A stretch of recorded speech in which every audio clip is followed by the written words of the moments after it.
All right, here we go, y'all. Here we go. All right, let me try this again. Mic check. 1 2 1 2. Want to welcome y'all in to another episode of Club Pizzle.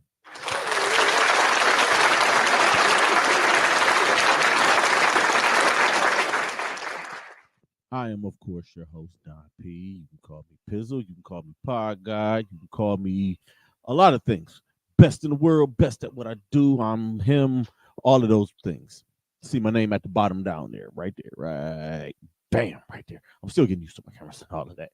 You know how it is when you do things by yourself. Welcome in, everybody. I want to thank y'all for y'all continued support of this podcast. I want to thank y'all for y'all continued support of this platform. I'm getting rid of these headphones because I really don't need them, to be perfectly honest with y'all. Yeah, I'm talking with the microphone in my hand today. I just feel the need to do that today. Some days y'all will get me with the mic, pause, and some days y'all will get me with my other joint. Um, I This is my second broadcast from after redoing and remodeling things. Y'all know what it is, man. We are here for a good time, not a long time. I hope y'all had a good week. Make sure y'all check out the new episode of Full Disclosure. It's up. Also, again, tomorrow is Jocelyn's birthday.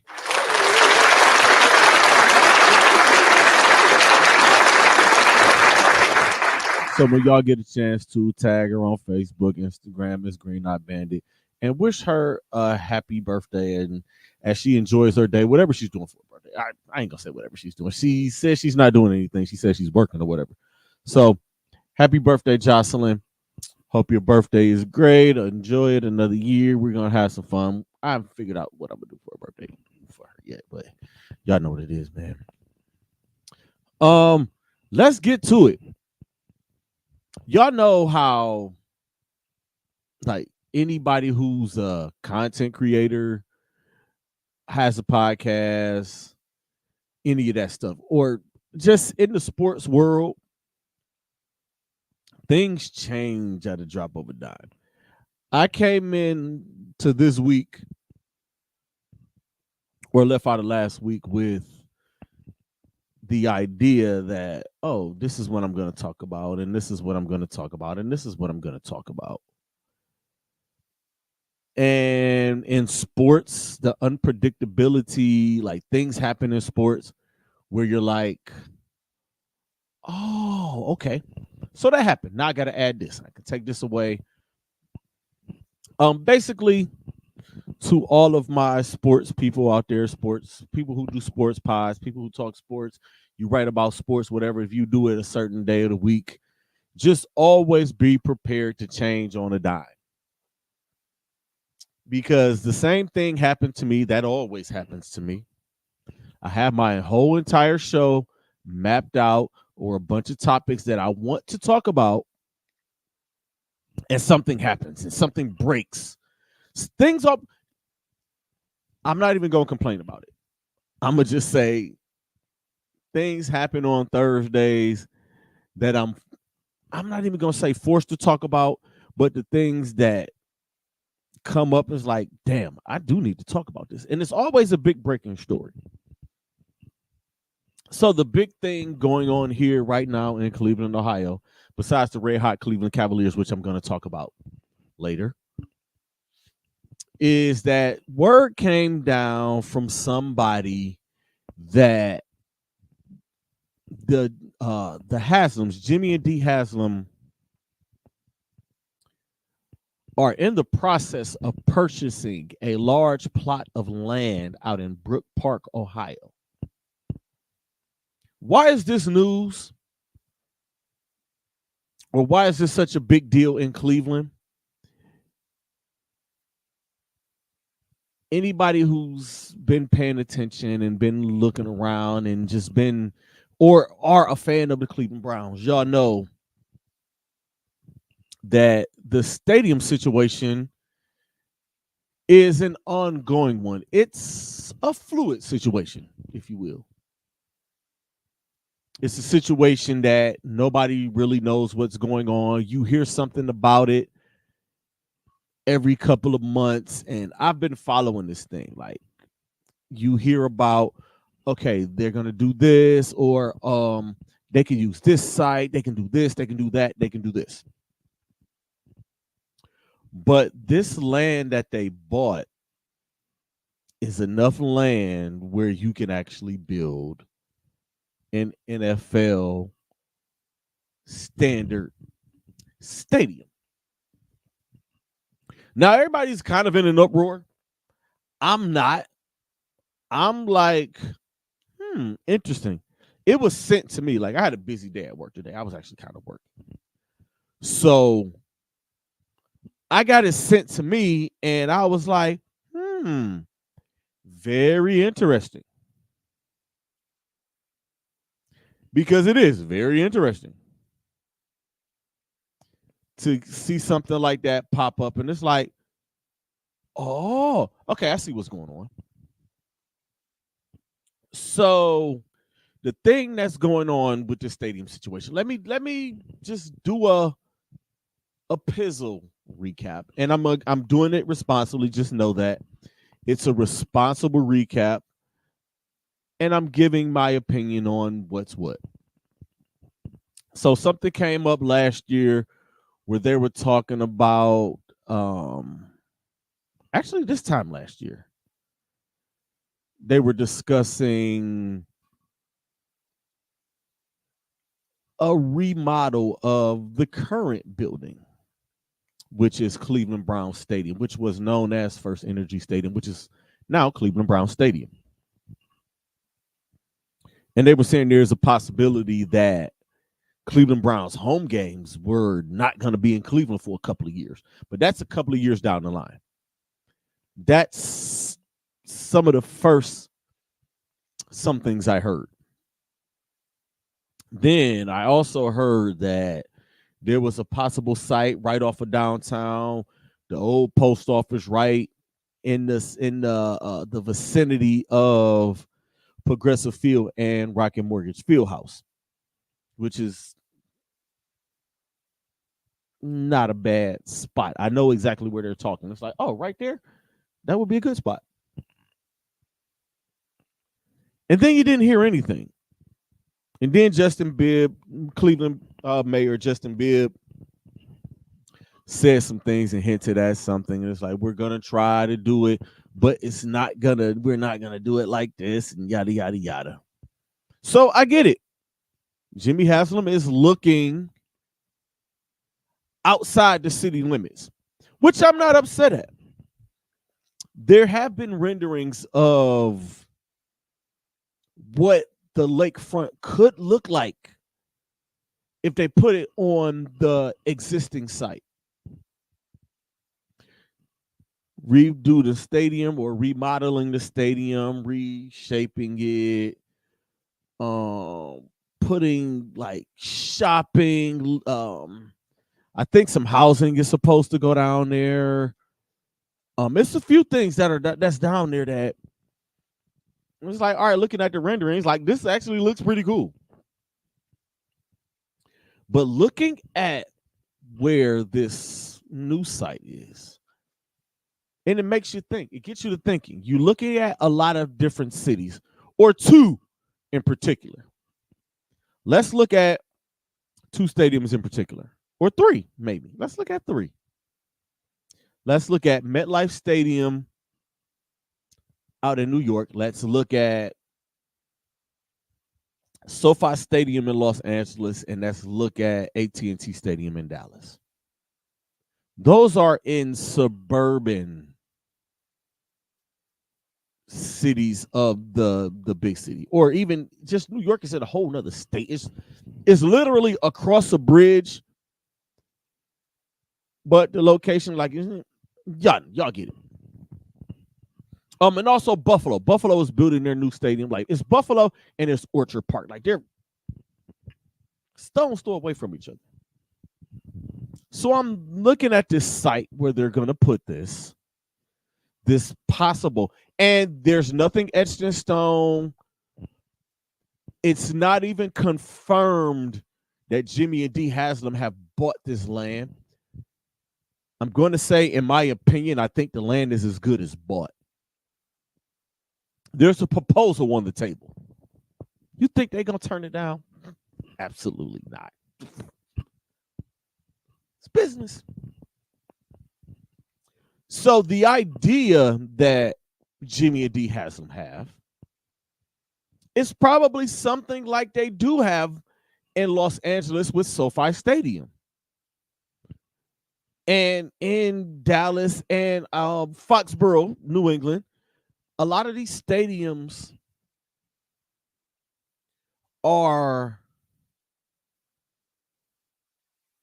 they're building other things around it. They're building shopping. They're building housing. They're building a bunch of other things. Now, the proposal that we saw for the downtown or the current location and the current site is a little along those lines, or it's along those lines. They're even talking about building some type of a bridge that'll get you from downtown Cleveland and get you right over to Cleveland Brown Stadium, right down there with the shopping, with the housing, restaurants. It's just a bunch of stuff, like a little green park, like a park. Like if y'all been down in that area, which most of y'all have in Cleveland, y'all know what's down there. You got the stadium here, you got Voinovich Park, and then you have the Rock and Roll Hall of Fame, and you have the Great Lakes Science Center. I think with the expansion, and just think about this. If y'all went down to the draft, I'm going to tell you how I was when I went down to the draft. And y'all know how that strip is. And I'm going to get more into some stuff. But you get down there, and where they had the draft, that was like the stadium sits here, and then you go down, and there's a parking lot there, and then this the waterfront, and there's Voinovich Park. And then they had the thing with the draft down there. I think that's where they're going to be turning into the housing and the shopping and all of that stuff surrounding the stadium. The key here is, if they do that, that land belongs to the city of Cleveland. So none of that shopping and none of that stuff that they put down there is going to go to the Haslams. Excuse me. So Jimmy Haslam is looking at all of this out here, this land. I own it. I could put some shopping out here. I could have my standalone Cleveland Browns team shop. I can put a couple of I can do this parking lot, this and that and the third. Me personally, I'm all for that. If y'all know where the old Ford plant is out there, that is a great location. The only hiccup they have is Hopkins Airport is right there. The airport is right there. So the FAA, that's the biggest hiccup they'll have. And it all boils down to this. Jimmy Haslam wants, his own Jerry World. He wants Jimmy World. And if I'm Jimmy Haslam, I'm with it. The old Ford plant is right there. Directly across the street or right across the street, within spitting distance, y'all know what's sitting right there? Public transportation. The Rapid runs right there. Ta-da! So you got public transportation to get there. If you don't want to park there, you can get some parking. Like it's a big plot of land. You can build a stadium. You can get a little bit of parking. You have to pay parking. And I'm also certain that the city of Brook Park or the Browns and RTA will have some type of a parking ban at that particular rapid station, which is the Brook Park Rapid Station, which is one stop before you get to Hopkins International Airport. They'll have some type of parking ban there so people can't park there for free and walk over to the stadium. I'm almost certain. And again, all of this is speculation because nobody knows exactly what's going on here. Honestly, they possibly could be building a new practice facility right there. We don't know. It's big enough to put a stadium there, though. But if I'm Jimmy Haslam, I'm doing that. I'll take my stadium and put it out there. It's 25 minutes from downtown Cleveland. It's right. It's easy to get there. The freeways are right there. I-71 is right there. I-480 is right there. And to be perfectly honest, it don't matter where they put the damn stadium because Browns fans are going to go to the damn stadium anyway. Right? Right? Y'all can correct me if I'm wrong. It doesn't matter. I personally, and I'm saying I personally, because I don't want to get anything misconstrued. I personally, and I've said that on this very show, I said it on the 444 show. They never should have put that stadium on the site that they put it. That is cursed ground. Y'all should not have put the stadium there. They were so desperate and so thirsty to get the Browns back after Art Modell took the original Browns and took his ass to Baltimore that they were just desperate to build another stadium, tear it down, and put it right back in the same damn spot. What type of fucking sense does that make? It doesn't make sense. Find another site, build another stadium.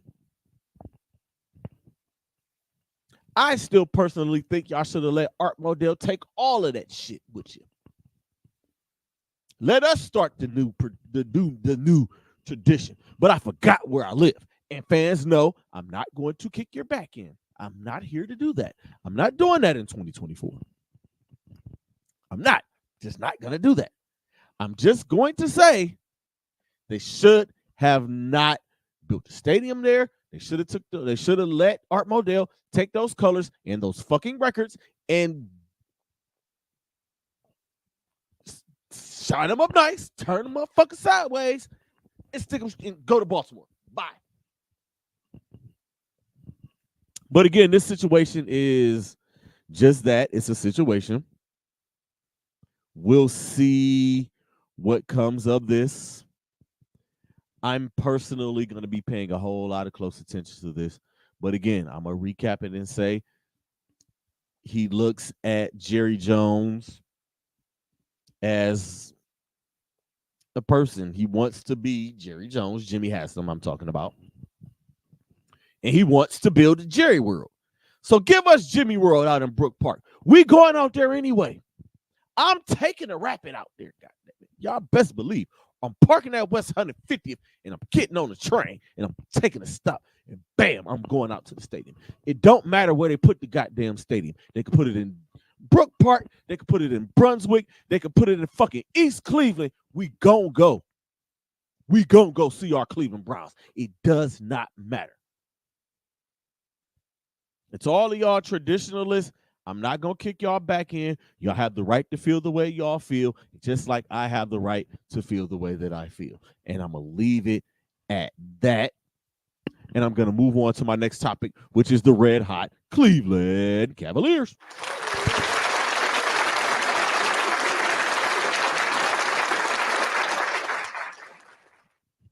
Boy, those Cleveland Cavaliers are red freaking hot.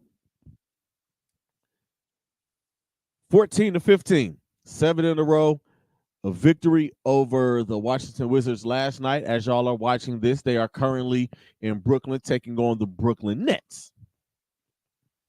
Donovan Mitchell is playing at an MVP level. Who would have thought 8 weeks ago when they announced that Darius Garland was going to have face surgery and Evan Mobley was going to have knee surgery on the same goddamn day, that the Cleveland Cavaliers will be better than they were at that time in December? How many of y'all? I want y'all to be honest in the comments. I want y'all to be honest. Please be honest. And if y'all lying, I'm gonna call y'all on y'all lying because I got fucking receipts. How many of y'all was ready to throw a towel in? How many of y'all gave up? How many of y'all, when that announcement was made, when that press release was put out, how many of y'all gave up on the Cavs? I just want y'all to put it in the comments. Jared Allen snubbed for the All-Star game. I'm really not upset. I do think he should be an All-Star, but I'm not upset that he isn't an All-Star and that he hasn't been named, that he wasn't named an All-Star. The two guys that they named as replacements for Joel Embiid and Julius Randle were Scotty Barnes and Trae Young. Both of those guys are having all-star seasons. Yes, I do agree with that. And yes, Jared Allen did miss the first few games of the season. So I'm not upset with that. And Cleveland, y'all can stop being upset about it. It's okay. It's perfectly fine. I want to take this time again to apologize to JB Bickerstaff. Because as soon as I start questioning would they fire him or would they get rid of him and start naming potential replacements, this team went on a tear. Donovan Mitchell went crazy. Donovan Mitchell is going crazy. Jared Allen is playing at an all-star level. Karis LeVert is playing very well. Slanging. Sammy Merrill is shooting lights out. Isaac Okoro is making a case for Defensive Player of the Year and making the all-defensive first team.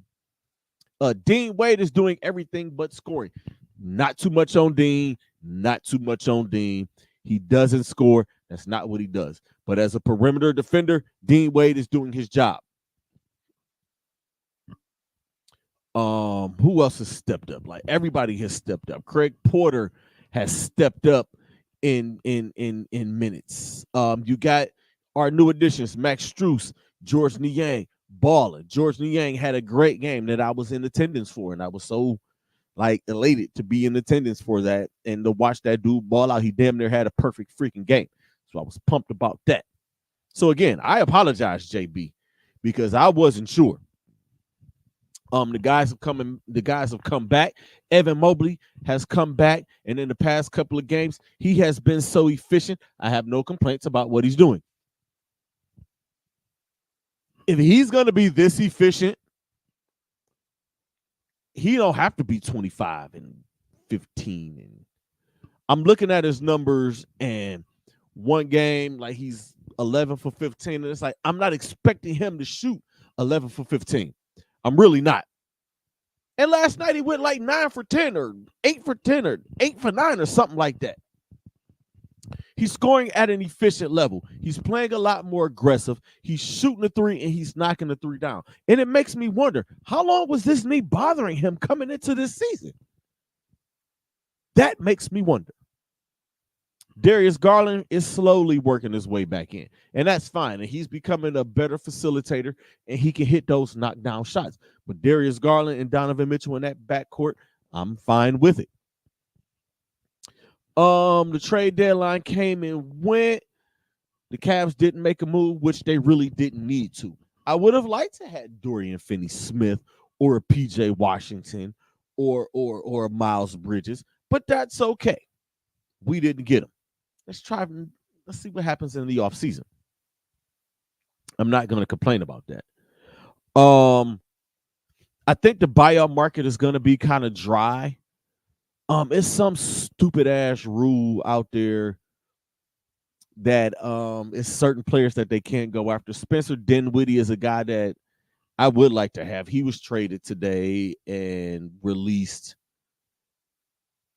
But I think it's like a tier apron pod system that's certain and like salary cap, and you can only go after certain guys.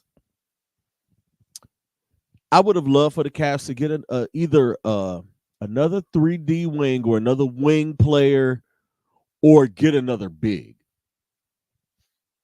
is my ideal. It's not any of that. or it's not any bigs in that's going to be in the buyout market. At least I don't think. The one name I know is in the buyout market is Spencer Dinwiddie, and we can't go get him. However, it's two names that popped up, and I'm really not sure about them. We can go without them. If they get them, cool. If they don't, all right. There's two names. Killian Hayes was released by Detroit, and so was Joe Harris. Joe Harris is a former Cleveland Cavalier. We know what he was when he was here. We know what he was when he left. You can never have too much shooting on your team. And Killian Hayes is a decent player. He needed a change of scenery. And maybe a change of scenery he's going to get because the Pistons just was like, you got to go. I said we needed a big, unless they're waiting on Tristan Thompson, just because I don't know. Like, we might need a third one. Even though Damian Jones is serviceable, he's kind of clunky, kind of goofy, but staggering Allen and Mobley's minutes and sprinkling a little bit of Damian Jones in there, that's all right. It'll be all right. I think that's it. The trade deadline was blah for me this year. They do this. Like, the trade deadline be super trash some years. Not all, but some. The trade deadline be super garbage, and I'd be looking like.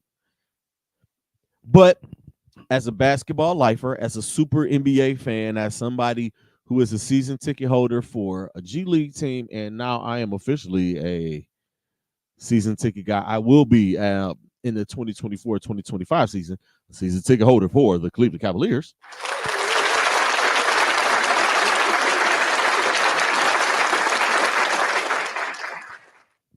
I get excited for those days.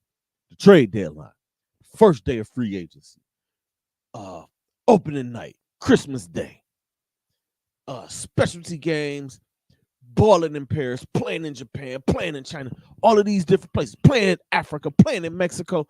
I get excited for stuff like that. But I get excited every trade deadline, and most years I'm let down, and most years I'm like, this is trash. They want to talk about, and listen, I'm going to try to do this responsibly.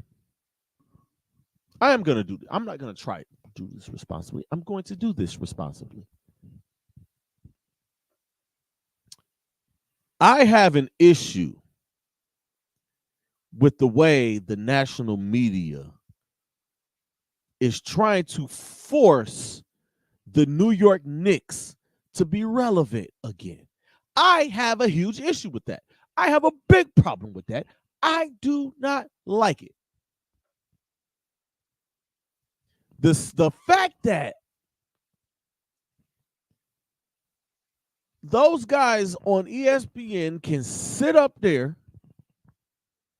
and talk about these moves that the New York Knicks just made. Bogdan Bogdanović and Alec fucking Burke, and saying those two moves are the moves that are going to make them the second best team in the Eastern Conference, when the Cleveland motherfucking Cavaliers have won 14 of 15 games and 6 games in a row and are 19-4 since 2 of their best players went out and came back. What the? I have a problem with that. I have a huge problem with that. Jalen Brunson is an all-star. Well-deserved. I like Jalen Brunson. I love Julius Randle. I don't think the New York Knicks deserve to have Julius Randle. And when free agency comes up, I hope Julius Randle gets the fuck out of New York. If I'm being honest. I have an issue with the New York Knicks. It is way beyond them beating my Cleveland Cavaliers in the first round of the playoffs. It's just for the last 25 fucking years, I've had to listen to these snobby New York national media motherfuckers get on ESPN every morning and try to force every all-star player to New York. You did it with LeBron. You're doing it with Anthony Davis. You're talking about Zion Williamson, Dame Lillard, Giannis Antetokounmpo. Anytime some player wants out of his team, the first name that come out of these motherfuckers' mouths are the New York Knicks. Nobody wants to go to the New York Knicks. Nobody gives a fuck about going to the New York Knicks. This is not 25 years ago. We can watch whatever game we want to watch when we want to watch it. League Pass is not expensive anymore. All it is marketing dollars, all of this bullshit. Y'all just continue to try to force the New York Knicks on people. Help me understand why. They haven't been shit since they let Patrick Ewing go. It's the curse of Patrick Ewing. And I ride with Patrick Ewing because I love the Georgetown Hoyas. So please, I beg of you, I get it. You guys are from there, but come on, man. Every time somebody wants to leave their team, it's always the New York Knicks. Stop. LeBron James is not playing for the fucking Knicks, okay? He's never going to play there. He's never going to be a part of the Knicks. He wore the Knicks towel just to let y'all know this is the closest that y'all are going to get to LeBron Ramon James, okay? This is the closest y'all going to get to the kid from Akron. Giannis is not coming. I don't give a fuck that his brother played there before he went to Milwaukee. Zion is not coming to New York. Build a star. Stop trying to steal everybody else's motherfucking stars. Stephen A. Smith is my guy, but I get sick of it every single time. Every fucking time a star player come to the Knicks. Come to the Knicks. Zion Williamson, you can come to the Knicks. Kevin Durant, come to the Knicks. Devin Booker, come to the Knicks. Anthony Davis, come to the Knicks. Klay Thompson, come to the Knicks. Kyrie Irving, please come to the Knicks. I get sick of hearing it. I'm tired of it. Stop trying to force New York on us. Every fucking professional sport, y'all want to shove New York down our throat. These guys don't give a fuck about that. They don't. Let it go. Two more things before I get out of here. We're here for a good time, not a long time. There's a ceremony that happened today, and this is the reason why I'm wearing this jersey. Today, February the 8th, 2024, 2/8/24, is dedicated to the late, great Kobe Bryant. They unveiled a statue for him today outside of, I'm still calling it Staples Center. Y'all can't sue me for shit, so stop it. They're unveiling a statue.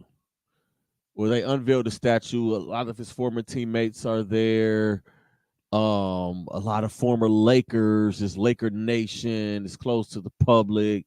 They get a bunch of people speaking. Phil Jackson, Derek Fisher, Vanessa Bryant. I believe Gary Vitti spoke. And just speaking to the memory of Kobe Bean Bryant. You know, it really... And every time I speak about Kobe, I'm going to deal with this and I'm going to go through this. It just doesn't seem right that he's not here. It just doesn't seem right that he has all of these he's getting all of these accolades. He's getting all of this praise. He's getting all of these flowers. He's getting his statue.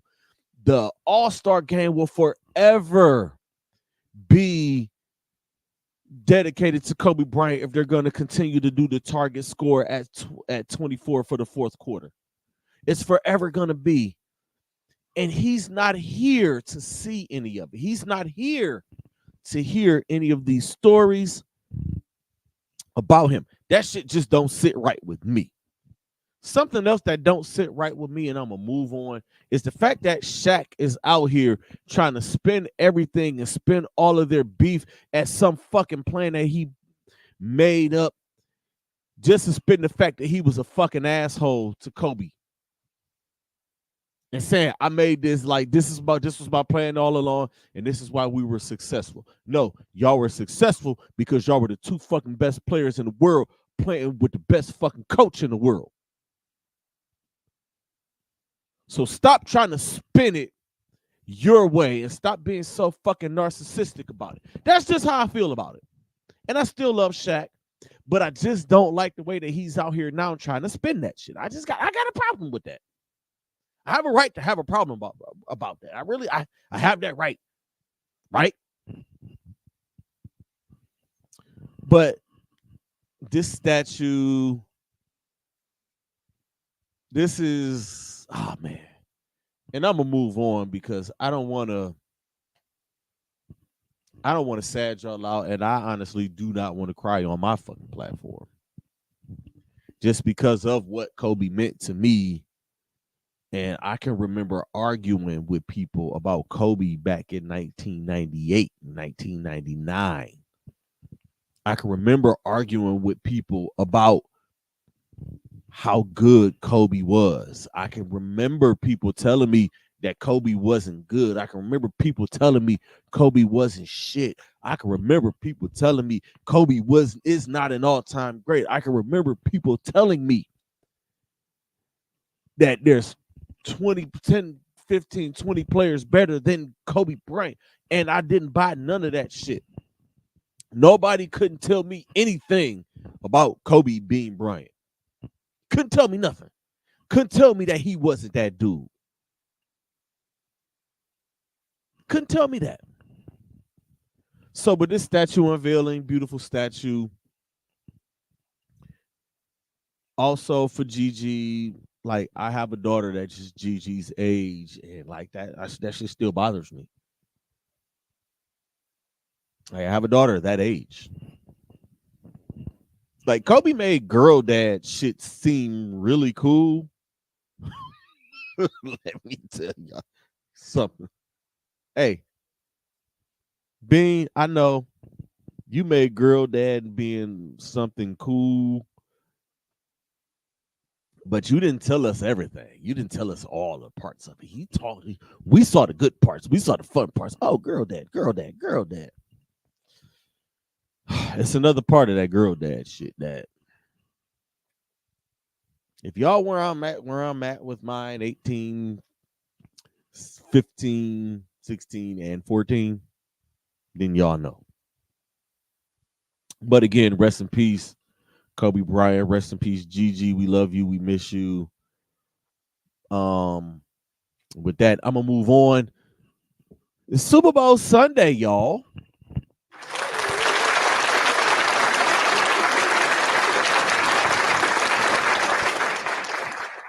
Yeah, we hype. We ready for Super Bowl Sunday. The Kansas City Chiefs and the San Francisco 49ers out in Las Vegas. So that means it's time for Pizzle's Picks.